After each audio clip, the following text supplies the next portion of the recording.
விஜயின் கட்சியின் மாநாடு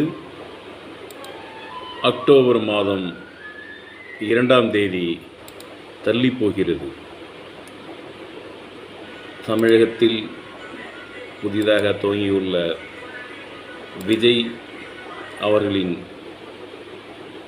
கட்சி மாநாடு அக்டோபர் மாதம் 2ஆம் தேதி காந்தி பிறந்த நாளன்று தள்ளிப்போகிறது. விஜய் தமிழ்நாட்டுக்கு வருகையால் ஜாதிய கட்சிகள், மத கட்சிகள் அனைத்தும் கலக்கத்தில் உள்ளன. விஜயின் மாநாடு அக்டோபர் 2க்கு செல்கிறது.